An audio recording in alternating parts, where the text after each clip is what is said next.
From the one and only, this is a Local 10 News Update, sponsored by FHIA, Florida Home Improvement Associates. And good afternoon, everyone. I'm Christy Kruger. And I'm Janice Fernandez. Here's a look at stories making news on this Thursday. Former Dolphins running back Mark Walton dodging our cameras and running off after bonding out of jail in Fort Lauderdale last night. Walton is accused of pushing his pregnant girlfriend against a wall and punching her several times in the face and head.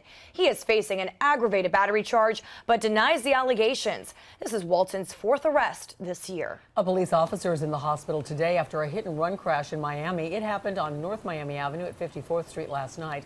The other driver took off, but did return to the scene and surrendered to police eventually. The officer involved has some minor injuries and is expected to be okay. Police are still investigating. Renderings were released for a new freshman building at Marjorie Stoneman Douglas High School. The building is replacing the one where the shooting happened in February of last year. The 30-classroom, two-story building will be completed by fall 2020, and the project is costing $18 million. 17 people died in the tragedy.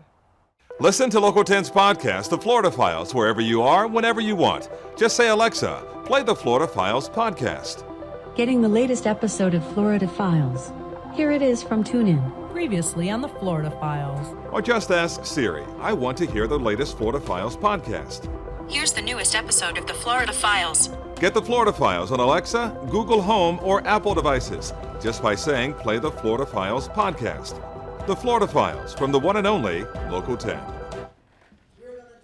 A change for students in Miami-Dade County to tell you about. They could be starting school a bit later next year. The school board agreed with a unanimous vote to consider starting classes at 8 a.m. or later at schools starting in August. The reason? Well, studies show that children do learn better when they get more sleep, and high school students especially are often sleep deprived. A task force will work out logistics and get feedback from students, parents, teachers, and other school district employees. The new schedule change wouldn't take effect again until August of next year. As breaking news happens, we have you covered on air and online. Just head on over to local10.com for more local news coverage and updates.